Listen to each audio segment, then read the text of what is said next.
Welcome to Made for More. I am your host, Holly J. Moore. Made for More is all about figuring out how to show up as the best version of yourself in your life. No more surviving. Only thriving is allowed here. Isn't that right, Aaron? Absolutely. Well-adjusted is the name of the game. I am only well-adjusted after the chiropractor, and that's saying a lot. Did I jump ahead? Yeah. I think I jumped ahead. Yeah. We talked so much before the show about what we're going to say in this first I don't know segment. what you're even talking about and right I'm now. like, well-adjusted. You came in so hot with that. I was like, I don't know. It's all I could remember. It was like, oh no, what are we talking about here?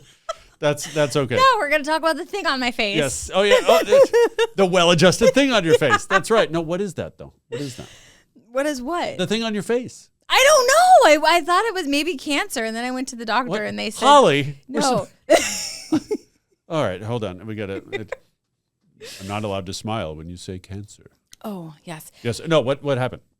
Are we? This is like. I'm gonna zoom. Yeah, I'm gonna zoom in on your face right now.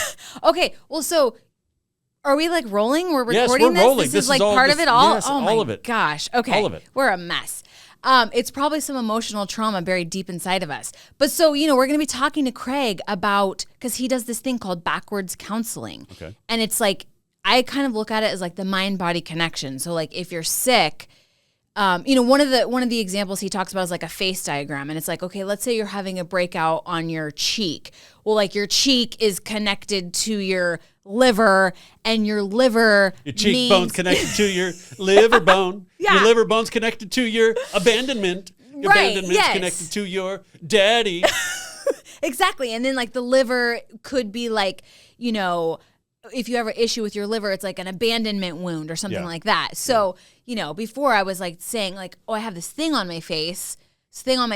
Like originally I thought, okay, this is like a zit, no big deal. But like it's been there for 5 months. So then of course I start Googling like, why won't this thing on my face go Oh, away? yes. And it's like, you could die tomorrow. It's probably cancer. It's Dr. probably skin Google cancer. to the rescue. Yeah. But I did go to the doctor. Okay. Not Craig, because I'm like terrified he's gonna be like, oh, Oh yeah, you should totally ask Craig today. Oh. What about the thing on your face? that's your most deep-seated Yeah. whatever issue. So I'm not asking Craig. Like, no, we're not doing that. A little bit of vulnerability, maybe, not that much. But yeah, we're gonna talk to Craig about the mind-body connection. We are joined today by Craig VanderStoep. He calls himself a backwards counselor. Craig, welcome to the show, and please tell us, what on earth does that mean? Thanks for having me.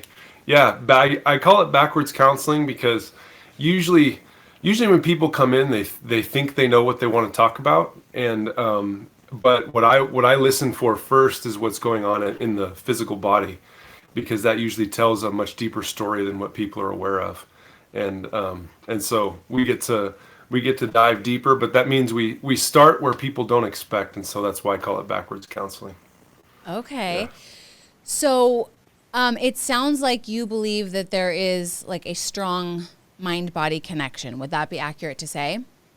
Absolutely. Yeah, absolutely. And even more, I mean, it's kind of in style to talk about the mind-body connection right now.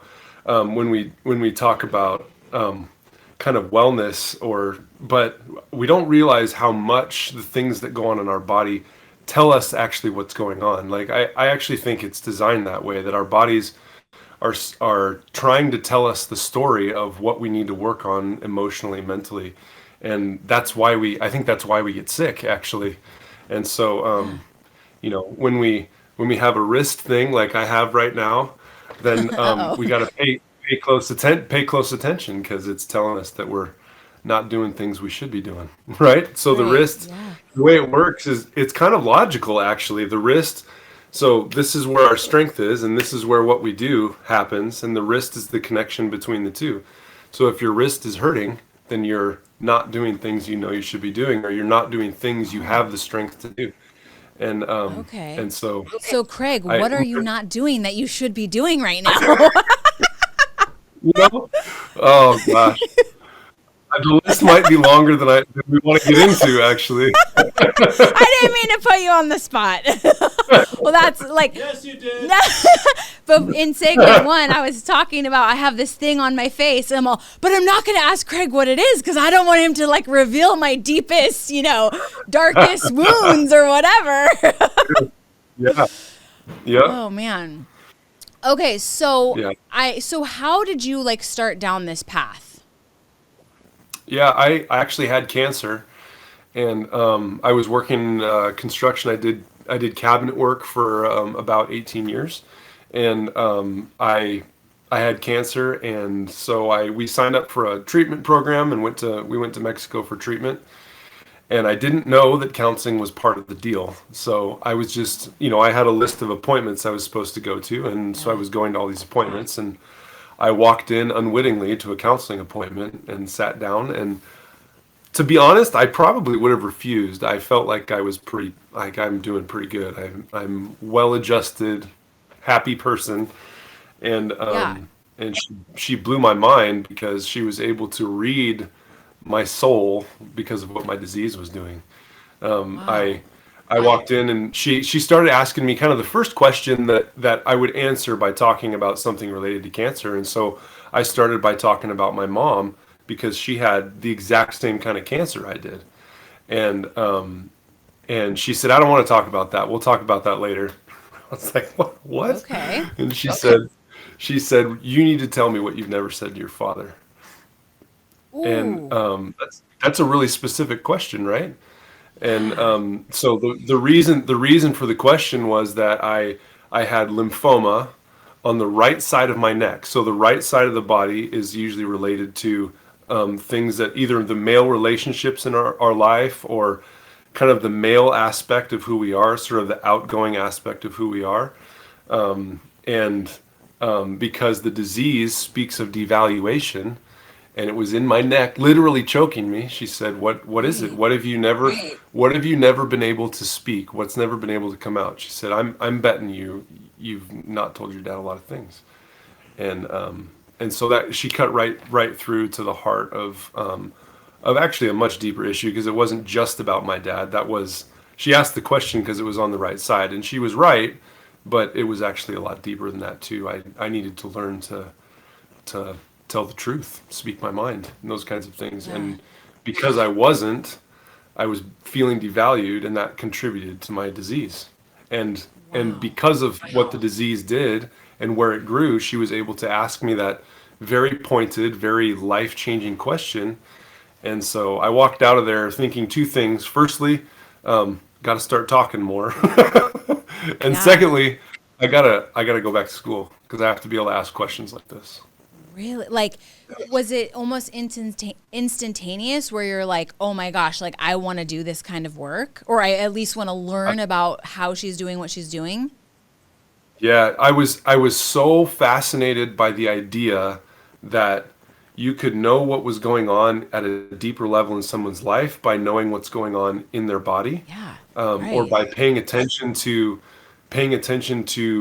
diagnoses, or even injuries. A twisted ankle, a bum knee, like all this stuff speaks so loudly about the kinds of things that are going on in our heart or in our parents. Oh, We also have dang. This the is saying. getting deep. So we also the saying is, in the work, the biological or the emotional conflicts of parents become the biological conflicts of their children, Oh, and they they wow. they act out in their bodies what we're not willing to say and not willing to be honest about. And so Yeah. a lot of the time Wow. a lot of the time people sometimes ask me if I counsel with kids, and I always say no. I don't need to. I need to talk to parents, Oh, because dang. yeah. Wow. So, okay, so is what you're saying is like I could be, on a run and twist my ankle because there was like a rock on the road, but Yeah. ultimately that injury is like connected to something deeper, something like an emotional trauma? Yeah. Yeah, and not Wow. just an emotional trauma, but something even more specific in your life too.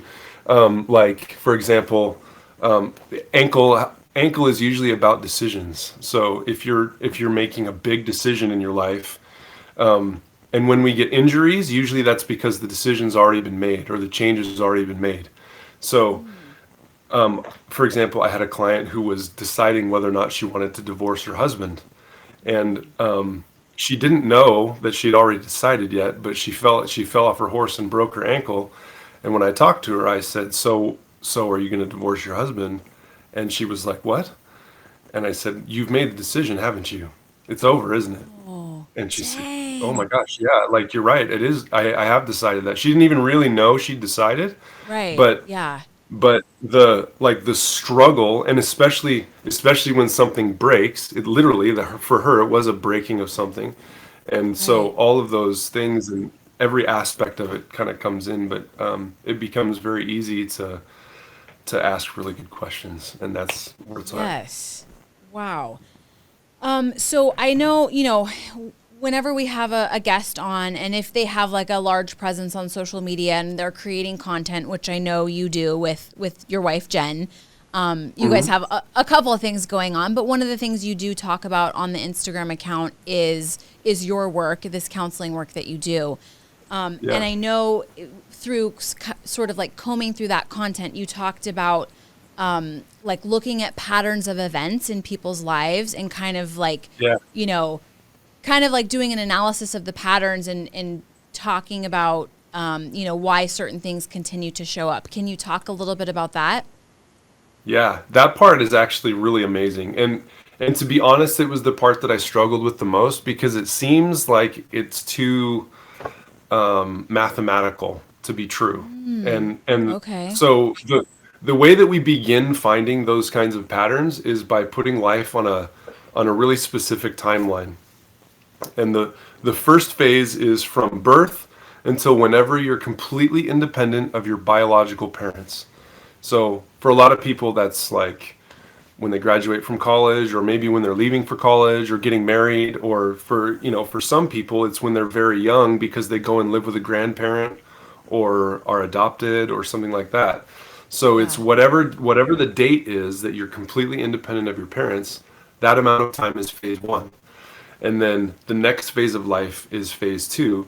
So, if you leave when you're 20, for example, to make the numbers easy, and you have a car accident when you're 10, and you lose a job when you're 20, and then when you're when you're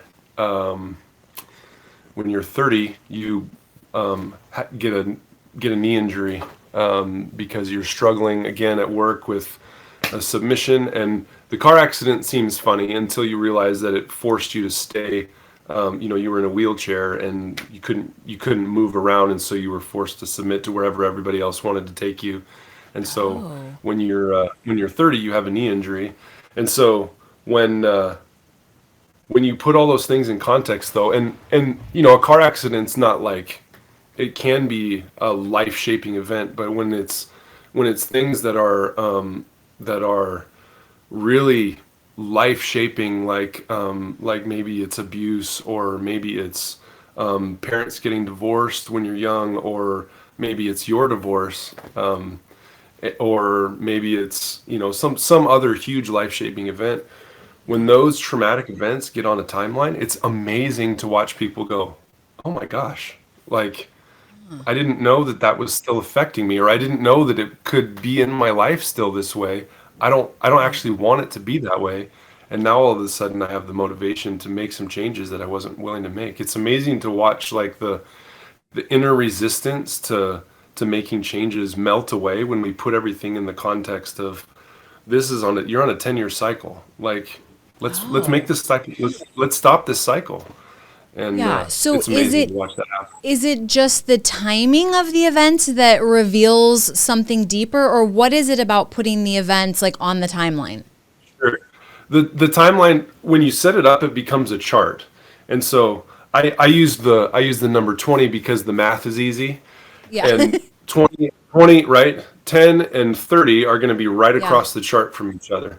And Right. so, but if it's 14 years and 6 months, then your chart's going to be all wonky. It's not going to line up with years or birthdays or anything like that. But what Right. happens is the events make a line across the chart, and Oh, they literally line up across the columns. And so if there's two events and a space in the middle, then I can say what happened in the winter of 2008.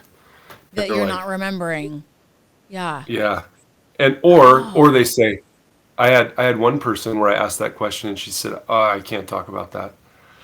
And I said oh, she was struggling. She was struggling because she started drinking. She had no history of alcoholism, and she started drinking like on this specific day and just could not stop. And I said, okay, well, let's. So we put it on the timeline and broke it down, and there were some events there and a space in the middle. I said, what happened on that day? And she said, I wow. can't talk about it. And I said, well, My you're medicating it. gosh. Yeah. Wow. Yeah, That is crazy. So, yeah. okay, so we see like events in our life, we see physical manifestations of deeper things going on. But does the work that you do anything to actually like treat those, those issues, treat the sickness, treat, you know what I'm saying? Yeah, good question. So, the saying goes, 80% is in knowing. And Mm, so once we know that we're reliving a pattern, or that my injury is related to the fact that I am unwilling to talk about a trauma in my life, or unwilling to deal with some aspect of my life. Once we know that, like I said, it's almost like the resistance to fixing things, or the resistance to facing hard things, sort of melts away, because we don't want this uncomfortable thing. I don't want this injury or this disease or this ailment that I have that I can't figure out or get rid of. I don't want right, this. I don't want to carry this weight. I don't want to struggle with this eating disorder. I don't want to, all these things that we struggle with. So this thing I really don't want. And if it's really related to that thing that I really would like to ignore, now all of a sudden I'm motivated to deal with both. And so right. 80% is in knowing, because it's usually the thing we're ignoring that's causing it. And so and then of course we have other kinds of like sort of exercises and tricks, and yeah, I'm certified. We got the oils and stuff behind us, right? I'm Yeah. certified to do some aromatherapy type things, and Okay. there's other modalities for healing too, like EMDR and all of Yeah. those kinds of things, which all have a place. Right. But the uncovering the connections and kind of being the detective, so to speak, and putting Yeah. all these pieces together to find the connections is where people really are like, oh my gosh, this how can you know that? People ask me that all the Right. time. How do you know that? Well, I didn't. I Yeah, just it's like, fascinating.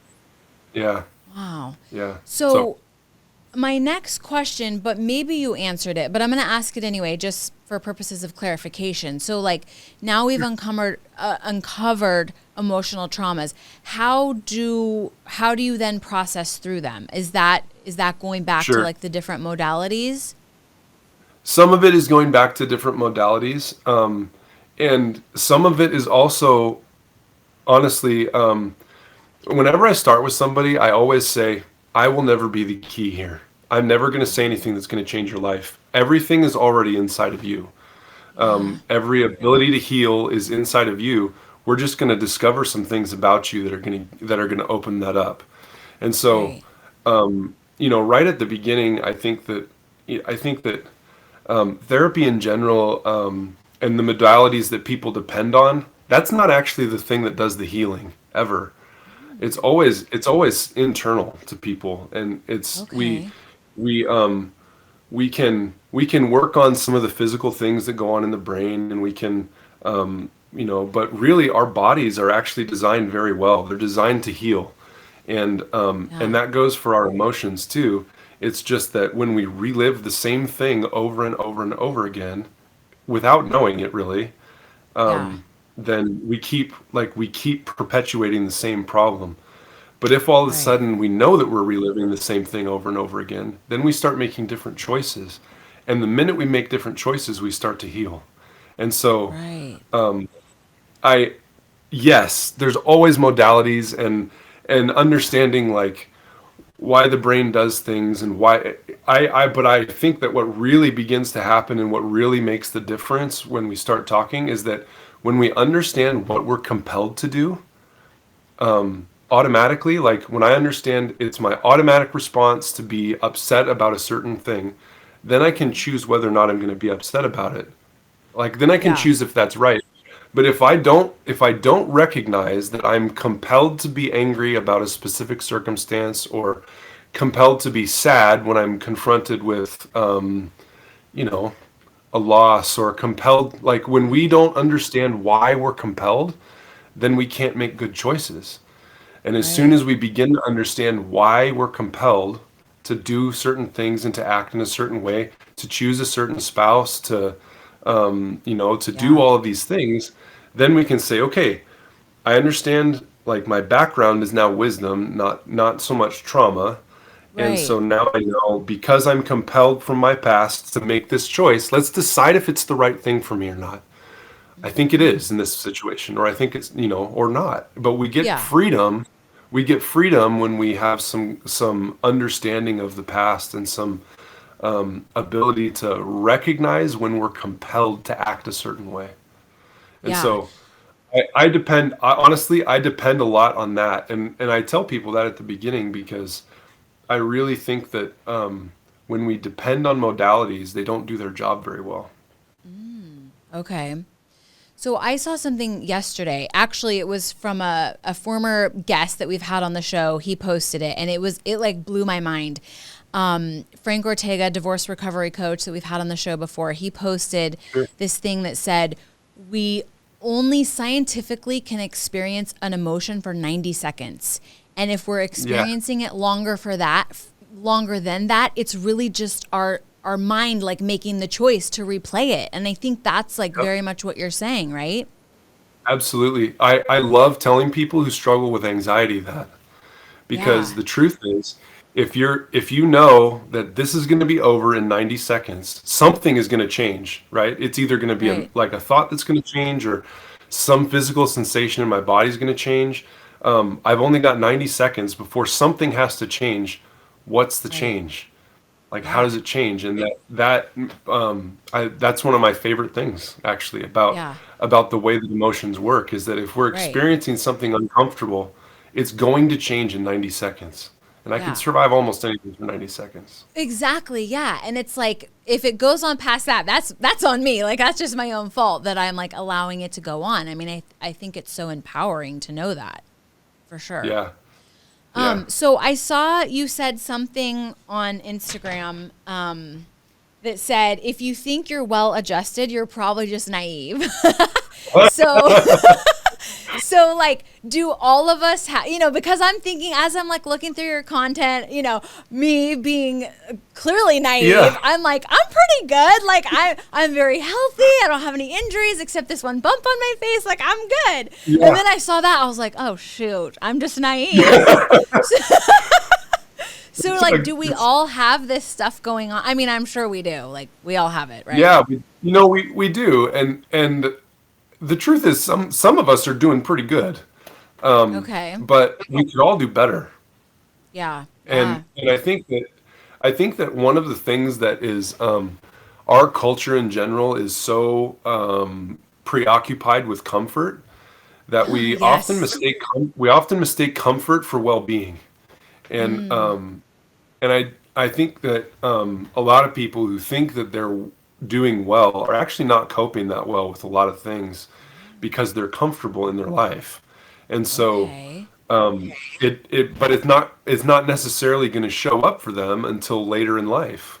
Oh, We can go through and ignore things for a long time, but right. then it starts to show up. And then when you're I had my oldest client was 90, Oh, and wow. she was by far my favorite person to work with because she wasn't necessarily doing it for herself. She was pretty much done. She was doing it for her kids.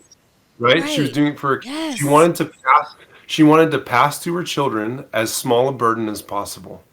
Right. And, you Yeah. know, this, the second thing that counselor told me in my that counseling session that kind Yeah. of changed the course of my life was, if you let this kill you, because I had cancer, right? It's dangerous. Right. If you let this Yeah. kill you, then your son gets to deal with it. Oh. Oh So my gosh. No pressure. no pressure, Dang. right? So let's take care. Yeah. Right. So generationally, what we want to pass on to our kids is as clean a slate as possible so that they can make their own mistakes, Yeah. So right? that's what I was So, going to ask you. As parents, how do we not completely F our kids up? well, I think there's a lot of grace. Yeah. We have so much anxiety about screwing our kids up, but the truth is that if we're actively working to better our own well-being, and we're trying to do the best we can with them, they're not going to be completely screwed up. Yeah. Okay. They're Phew, probably that makes me feel right. better. They're probably still going to repeat some of our mistakes, and they're Yeah. probably still going to struggle with some of our weaknesses. But Mm-hmm. that can be their contribution to the next generation. One of my favorite Yeah. things is the idea of family debt. And the debt gets accrued when parents invest in their children. They invest and invest and invest, and there's like no reciprocation, right? Kids don't Right. give a lot to their parents. Right. But about the time that they could like repay some of the emotional investment, they don't do that. They get married and start having kids. And so Oh. then they pour the debt into the next generation. And so Right. my investment actually ends up being repaid to my grandkids and to their grandkids. And I love that idea because it's like the Yeah. snowball downward. So if I leave my kids a smaller burden than I started with, then I've contributed something to my bloodline. And then Wow. they can do the same and they can do the same, and hopefully at some point we'll have somebody well adjusted. At some point, many Yeah. generations down the line. Many generations. Yeah. Yes. Yeah. Wow. That's so amazing. So Craig, if people are listening to this and they're like, "Man, I really want to work with you." What is the best way for them to get in touch with you? Yeah. My website is heritagehealing.org. Okay? Or you can send me an email. It's just craig@heritagehealing.org. That's really the best way to get a hold of me. Awesome. Yeah. Cool. Well, thank you so much for the work that you're doing. I think it's immensely important, and thank you for being here today. Absolutely. It's my pleasure. I've got just a little bit more to say. So, just to keep it super real for you guys, we shoot like multiple episodes a day, and you guys see them once a week. They drop every Wednesday. Make sure you subscribe and so you see them all. But we batch shoot them, and we try to make it look a little bit different with hair and makeup and clothes. But the reality is we shoot a bunch of episodes in one day. And I have to tell you, it is so ironic and crazy that I think coming into the studio on the day we're shooting, for example, today, I think, oh, we're doing a money episode. We're doing an episode with a Navy SEAL that's about mental resiliency. And we're doing an episode with a counselor about emotional trauma. And the crazy thing is, all three episodes have been about the mind, the power of the mind. And so what that tells me is, one, life is just crazy how the universe sort of transpires and conspires to make things line up. And as we're talking off camera, Liz, my glam woman, is like, it's always, therapy for me. And Aaron, my producer, is like, it's always related to something going on in my life. So that is crazy to start with. And then it's crazy how the three completely different episodes end up lining up and having a theme. And so today's theme is all about the mind. And I just want to tell you, your mind is so powerful. Your mind can make or break your career, your relationships, your money, your health. And you will see all this play out if you watch all the episodes. So don't forget to tune in. But more importantly, do not ever forget, you were made for more.